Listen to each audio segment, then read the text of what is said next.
नमो नमः मित्रों, संस्कृत जीवन में आप सभी का स्वागत है।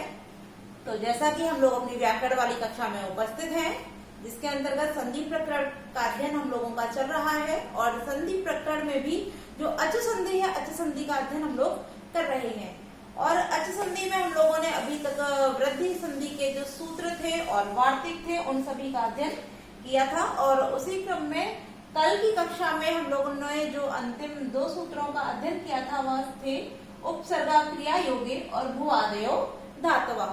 अब ये दोनों सूत्र मैंने इसलिए यहाँ लिख रखे हैं क्योंकि जो अगला हमारा सूत्र है वह इन दोनों ही सूत्रों से संबंधित है। तो जो भी मित्र हमारे साथ लाइव जुड़ चुके हैं, सभी लोग वीडियो की लिंक को अपने दोस्तों के साथ शेयर कर दें और हम लोग अपनी कक्षा को आरंभ करते हैं। तो मित्रों, हमारा जो अगला सूत्र है वह है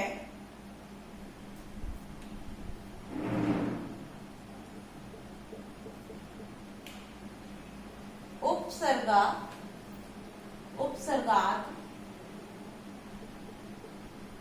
वृत्ति धातौ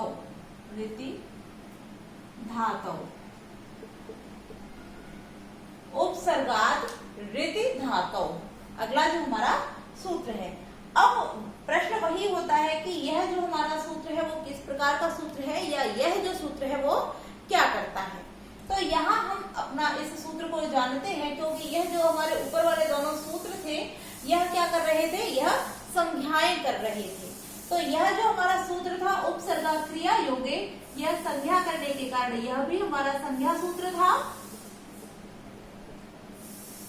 और भूआदयो धातवः यह भी संज्ञा कर रहा था, तो यह भी हमारा जो सूत्र था वो कैसा था, यह भी हमारा संज्ञा सूत्र था। अब क्योंकि प्रश्न ये था कि यह जो दोनों सूत्र हैं वो संज्ञाएं तो करते हैं, किंतु कौन सी संज्ञा करते हैं और किसकी संज्ञा करते हैं। तो जो उपसर्गा क्रिया योग्य सूत्र हमारा था वो क्या कर रहा था, जब क्रिया के योग में प्र आदि आ रहे थे तब ऐसे प्र आदि की उपसर्ग संज्ञा कर रहा था। अर्थात उपसर्गा क्रिया योगे उपसर्ग संज्ञा कर रहा था, उपसर्ग संज्ञा कर रहा था। और जो भूआदयो धातवः जो हमारा सूत्र था ये भू आदि की धातु संज्ञा कर रहा था। तो यह किसकी संज्ञा कर रहा था, यह धातु संज्ञा कर रहा था। ठीक है, तो यह भू आदि जो थी इनकी धातु संज्ञा कर रहा था और उपसर्गा क्रिया योगे क्रिया के योग में प्र आदि के आने पर इनकी उपसर्ग संज्ञा कर रहा था। अब जो हमारा अगला सूत्र है उपसर्गात् वृत्ति धातौ, यहाँ आप देख रहे होंगे कि हमें यहाँ उपसर्ग भी दिख रहा है और धातौ भी दिख रहा है। तो हमने यहाँ देखा, हम यहाँ उपसर्ग है और यहाँ धातवा है। ठीक है, इसी कारण मैंने ये दोनों सूत्र यहाँ लिख रखे हैं क्योंकि दोनों ही सूत्र हमारे उपसर्गात् वृत्ति धातौ सूत्र से संबंधित हैं। अब क्योंकि यह सूत्र विधान करता है तो यह कैसा हमारा सूत्र है, यह विधि सूत्र है, विधि सूत्र। ठीक है, और आप सभी लोग इन सभी सूत्रों की जो भी सूत्र है, कोई निषेध सूत्र है, कोई परिभाषा सूत्र है, कोई संज्ञा सूत्र है, कोई विधि सूत्र है, कोई अधिकार सूत्र है, इन सभी सूत्रों को आप नोट्स बनाते चलिए और उसमें लिखते चलिए, साथ ही याद करते चलिए क्योंकि एलटी और पीजीटी की परीक्षाओं में यह प्रश्न बहुत पूछे जाते हैं कि यह जो सूत्र है वो किस प्रकार का सूत्र होता है। तो हम लोगों ने यह जान लिया कि उपसर्गात् वृत्ति धातु जो है वो विधान करता है, इस कारण यह जो सूत्र है वो कैसा है, विधि सूत्र है। अब यह सूत्र हमारा क्या कहता है, हम इसको जानते हैं। तो यह कहता है कि उपसर्ग कैसा हो, अवर्णांत, यानी कि अवर्णांत कोई उपसर्ग हो और उसके बाद में वृत्ति धातु आए, ऋ की कोई धातु आए, वृत्ति अर्थात ऋ से इत, ऋ इति, यानी कि ऋ वाली कोई धातु आए उपसर्गात् अवर्णांत उपसर्ग के बाद यदि ऋ की कोई धातु आती है तब वहां पर क्या हो जाएगा, वृद्धि आदेश हो जाएगा। तो पहले क्या आए, उपसर्ग आए और वह भी कैसा, अवर्णांत। ठीक है, तो पहला नियम हमारा क्या हो गया कि उपसर्ग आए अवर्णांत। तो यदि उपसर्ग हो और कैसा, अवर्णांत, यदि उपसर्ग के बाद क्या आए, ऋ की कोई धातु, ऋ की धातु हो, तब यहाँ क्या हो जाएगा, इन दोनों के स्थान पूर्व और पर, पूर्व और पर, इन दोनों के स्थान पर वृद्धि आदेश हो जाएगा। ठीक है, क्या हो जाएगा? वृद्धि आदेश हो जाएगा। अब हम इसका जो उदाहरण है वह देखते हैं। तो जो इसका उदाहरण है वह है प्रधन ऋच्छति। प्रधन ऋच्छति। ठीक है, अब यहाँ हमने देखा कि हम अब अपने नियमों को देखते हैं कि यहाँ जो उदाहरण दिए हैं वो यहाँ पर जो नियम बताए गए हैं सूत्र के अंतर्गत वो यहाँ लागू होते हैं या नहीं, क्योंकि यदि ये नियम यहाँ नहीं लागू होंगे तब यहाँ वृद्धि आदेश नहीं होगा। ठीक है, तो सबसे पहले यहाँ कहा गया है कि उपसर्ग अवर्णांत। तो प्र आदि की उपसर्ग संज्ञा कब हो जाती है? जब वह क्रिया के योग में आते हैं। तो जब क्रिया के योग में प्र आदि होंगे तब वह उपसर्ग हो जाएंगे। तो हमारा पहला नियम यहाँ पूरा हो गया कि यह प्र है ऋच्छति, क्योंकि धातु है और धातुएं क्रिया ही कही जाती हैं। तो प्र आदि किसके योग में आ गई? धातुओं के योग में आ गई, तो ये क्या हो गया? उपसर्ग हो गया। अब यह उपसर्ग कैसा है? अवर्णांत। इस प्र में क्या जुड़ा हुआ है? अ। तो प्र में आ जुड़े होने के कारण उपसर्ग अवर्णांत हमारे सामने प्रस्तुत है। तो पहला नियम यहाँ पर क्लियर हो जाता है। अब हम देखते हैं, आगे बोलते हैं कि ऋ धातु होनी चाहिए। तो हम देखते हैं ऋच्छति में जो प्रथम वर्ण हमारा यहाँ दिया है वो क्या है? ऋ है। जो यहाँ बताया जा रहा है वो हमको यहाँ प्राप्त हो रहा है। ठीक है, तो दोनों हमारे नियम हो गए। इस प्र में आ है जो कि यहाँ बोला गया, आ वर्णांत उपसर्ग हो तो आ मिल गया। उसके बाद ऋ धातु होनी चाहिए तो वह भी हमको यहाँ प्राप्त होता है। तो ऋच्छति में ऋ हमारा दिया गया है। ठीक है, अब क्योंकि यहाँ दोनों ही हमारे नियम लागू हो जाते हैं तब यहाँ क्या हो जाएगा? जो आदेश होगा वो क्या हो जाएगा? वह हमारा वृद्धि आदेश हो जाएगा। अब हम देखते हैं कि जब वृद्धि आदेश होगा तो प्र से क्या निकला? अ, और उसके बाद में है हमारा ऋच्छति। ऋच्छति है।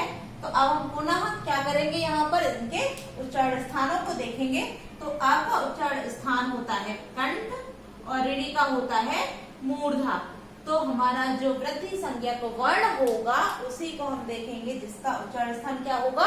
कंठ और मूर्धा। जिस वृद्धि संज्ञक वर्ण का उच्चारण स्थान कंठ और मूर्धा होगा वही यहाँ पर आदेशित हो जाएगा।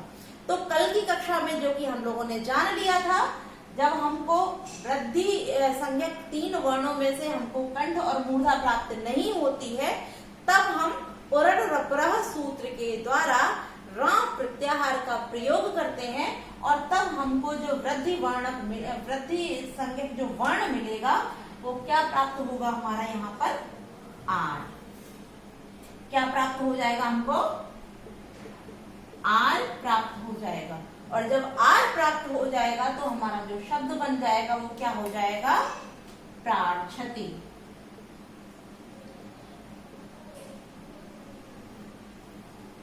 ठीक है, तो आप सभी के समझ में आ गया होगा। आप लोग कमेंट करके अवश्य बताएं कि आप सभी के समझ में आ गया है या नहीं।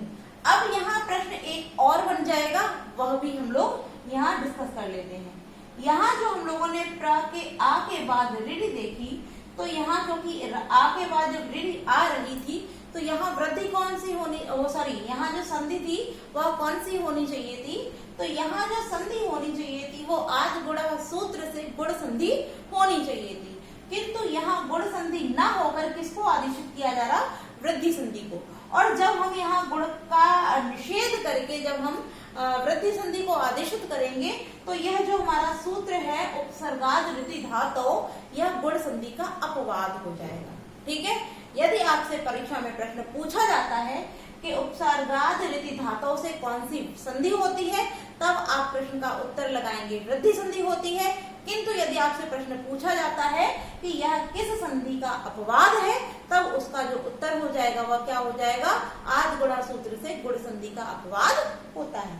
ठीक है, अर्थात उपसर्गाद ऋति धातुओं को भी हमको क्या मानना चाहिए? इसको हमें गुण संधि का अपवाद मानना चाहिए। ठीक है, तो मुझे पूरी उम्मीद है कि आप सभी को यह जो हमारा उपसर्गाद ऋति धातु जो सूत्र है यह समझ में आ गया होगा।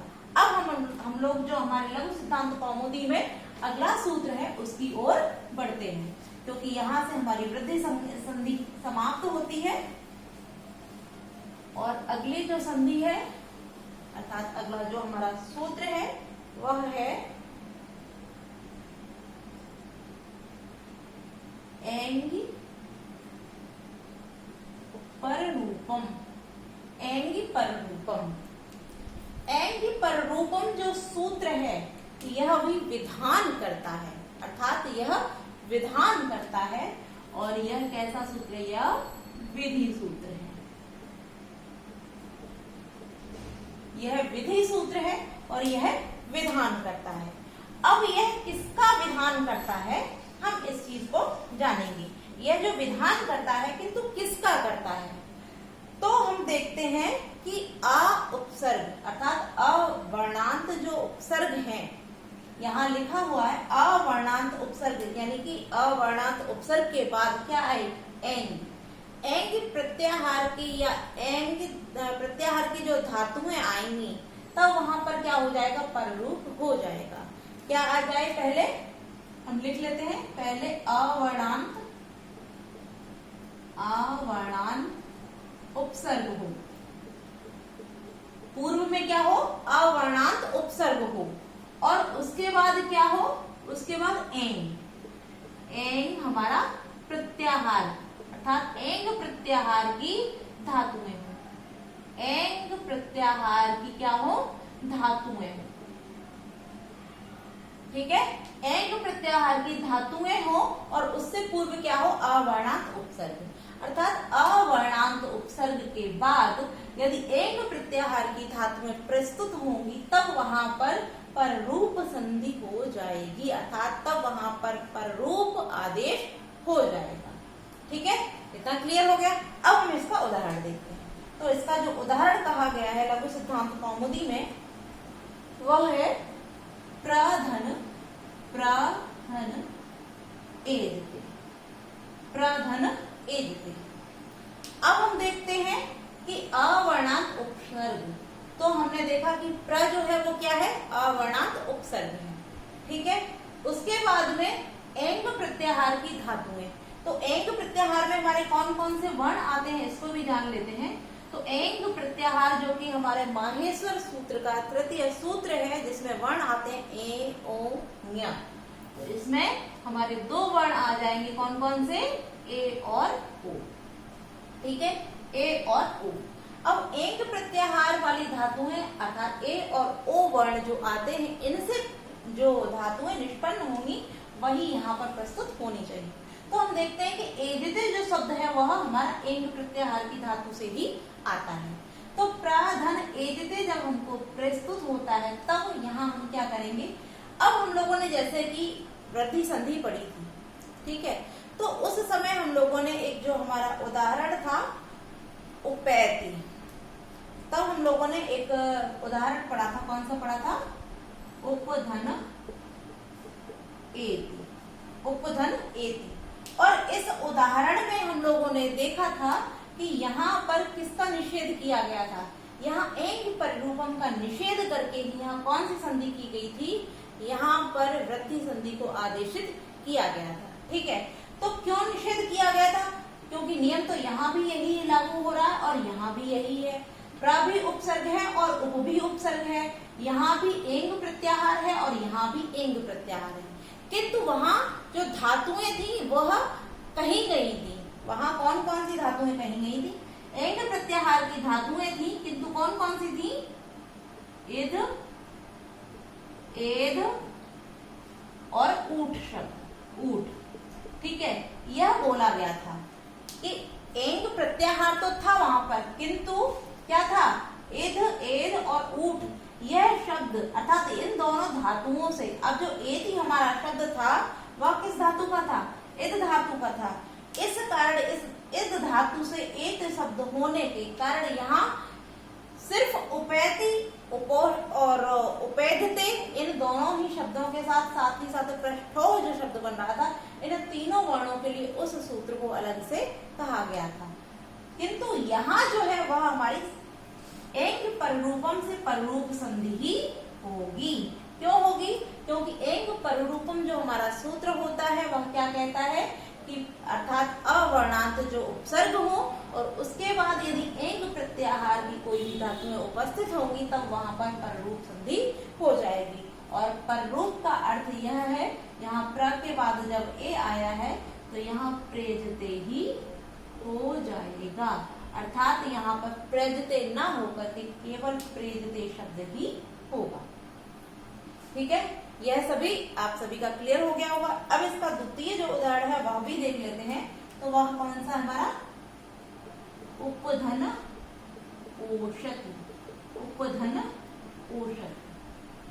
ठीक है, तो यहाँ पर भी हमारा एंग प्रत्याहार प्रस्तुत है, ओषधि, ओ यहाँ दिया है, यहाँ पर भी है, और अकारांत हमारा क्या है, अवर्णांत उपसर्ग भी हमारा दिया है। तो यहाँ पर भी हमारी पर रूप संधि हो जाएगी। तो हमारा जो शब्द बनेगा वो क्या बन जाएगा, उपोषधि।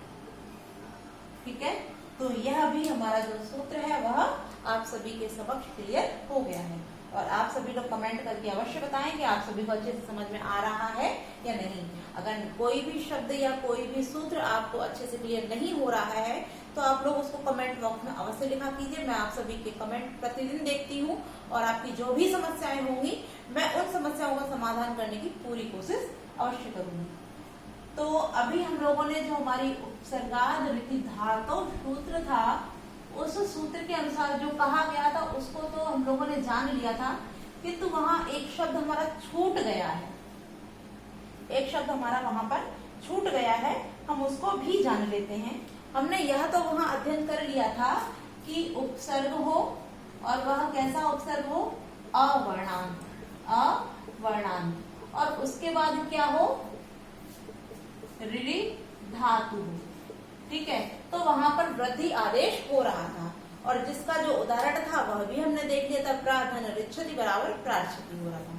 ठीक है, किंतु यहाँ पर एक आगे एक लाइन और कही गई है कि यदि नाम धातु होगी, यदि अवर्णांत उपसर्ग के बाद ऋ के धातु के स्थान पर ऋ से संबंधित कोई नाम धातु होगी तब वहां विकल्प से वृद्धि होगी, तब वहां पर विकल्प से वृद्धि होगी। अब वह कौन सा, उसका उदाहरण देख लेते हैं। तो प्रधन ऋषभीयति, ऋषभीयति। अब यहाँ जो ऋषभीयति है यह क्या है, यह नाम धातु है। यह नाम धातु तो है किंतु कैसी है, यह नाम धातु है और नाम धातु के कारण अर्थात नाम धातु यहाँ होने से यहाँ जो वृद्धि है वो विकल्प से आदेशित होगी, अर्थात वृद्धि एक बार वृद्धि होगी और एक बार वृद्धि ना होकर के यहाँ पर गुण हो जाएगी। तो यहाँ वृद्धि और गुण दोनों होंगी, तो इसका जो शब्द बनेगा वो क्या बन जाएगा, प्रार्षभीयति भी बनेगा, प्रार्षभीयति और प्रर्षभीयति भी हो जाएगा, प्रर्षभीयति भी हो जाएगा। ठीक है, तो जब नाम धातु होगी, जब ऋ की केवल धातु होगी तब तो वृद्धि ही होगी, किंतु जब नाम धातु होगी तब वहां विकल्प से वृद्धि होगी। ठीक है, क्लियर हो गया होगा, क्योंकि ये बीच में हमारी लाइन छूट गई थी।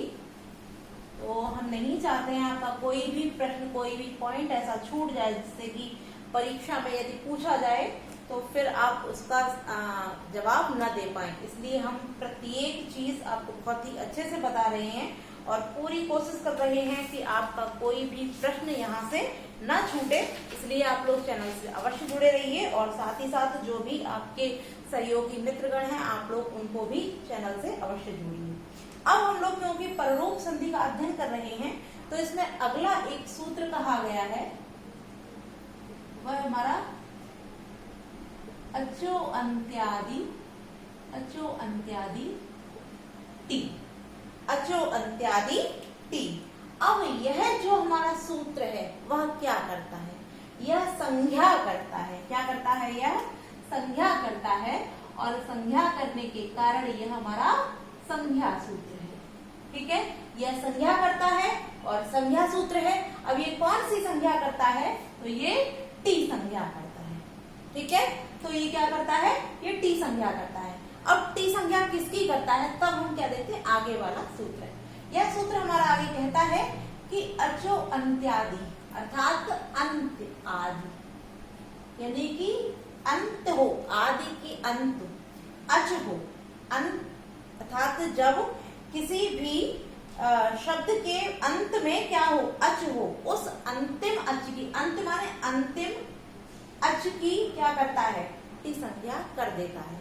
अर्थात जो अचो अंत्यादि टी सूत्र है वो अंतिम अच की क्या करता है, टी संज्ञा कर देता है। अर्थात अंतिम अच आदि की टी संज्ञा करता है। यह आपके समझ में आ गया। अब किस प्रकार करता है यह समझ में नहीं आ रहा होगा, तो इसके लिए हम इसका उदाहरण देख लेते हैं। और उदाहरण देख करके, क्योंकि हमारा जो अगला वार्तिक कहा गया वो इसी टी संज्ञा से संबंधित है, इसलिए इसको पढ़ना आवश्यक है। तो इसके लिए हम देखते हैं, हमारा शब्द है राजन। वैसे तो आप लोगों ने यदि संज्ञाएं पढ़ी होंगी तो अच्छी बात है, नहीं तो मेरी वीडियो पढ़ी हुई है, आप लोग संज्ञाओं वाले अर्थात मेरे चैनल के लिंक पर जाकर वहाँ जो संज्ञाओं की वीडियो पढ़ी हुई है वहाँ आप अध्ययन कर सकते हैं। वहाँ इस अचो अंत्यादि टी अर्थात अलो अंत्यादि उपदा इत्यादि जितनी भी हमारी संज्ञाएं हैं उन सभी को मैंने वहाँ पढ़ा रखा है, तो आप लोग वहाँ जाकर वीडियो देख सकते हैं। अब देखते हैं हम राजन शब्द में किसकी टी संज्ञा होगी और किस प्रकार। तो हम क्या करेंगे, सबसे पहले इस शब्द को हम भिन्न भिन्न कर लेंगे। तो हमने रा से क्या निकलेगा हमारा आ, उसके बाद है ज, जैसे हम पुनः क्या निकालेंगे, अपना स्वर निकालेंगे आ, और उसके बाद क्या है हमारा ना। ठीक, अब क्योंकि ना हमारा हलंत्य है तो जैसा व्यंजन होता है वैसा ही है। अब यहाँ जो हमारा अचो अंत्यादि टी सूत्र है, यह क्या कर रहा है, संज्ञा कर रहा है और टी संज्ञा कर रहा है। तो ये क्या कह रहा है कि जो अंतिम अच होगा, अंतिम अच आदि होगा, उसका क्या हो जाएगी, उसकी टी संज्ञा हो जाएगी। अब यहाँ हम अंतिम अच देखते हैं। तो रा में जो आ है उसके बाद में हम देखते हैं कि जा है, जा के बाद में पुनः यहाँ आ जाता है। तो यह जो आ है यह अंतिम तो नहीं है, यह अंतिम नहीं है। उससे आगे बढ़ते हैं और आ देखते हैं, आ के बाद पुनः ना है और ना के बाद पुनः देखते हैं, तो यहाँ कोई भी हमको स्वर नहीं दिखता है। तो स्वर ना होने से जो हमारा अंतिम अच हो जाएगा वो कौन सा हो जाएगा, यह आ। तो अंतिम आ जो हमारा है उस आ की ही क्या हो जाएगी, टी संज्ञा हो जाएगी। और जब इसकी टी संज्ञा होगी तो इसके साथ जो हमारे व्यंजन वर्ण होंगे उनकी भी टी संज्ञा हो जाएगी, अर्थात इन दोनों की ही टी संज्ञा फिर हो जाएगी। किंतु आप ये मत समझिए कि ना की टी संज्ञा अर्थात ये व्यंजन की भी करता है, या व्यंजन की टी संज्ञा नहीं करता है, केवल अच की करता है। और अच में स्वर न होने के कारण अर्थात इसके बाद में कुछ भी न होने के कारण इस ना की भी टी संज्ञा हो रही है। ठीक है, तो आप सभी को ये सूत्र समझ में आ गया होगा। और आज के लिए हम लोग इतना ही रखते हैं, कल की कक्षा में पुनः मिलेंगे। आप सभी को वीडियो अच्छी लगी तो वीडियो को लाइक अवश्य कीजिए। नमो नमः।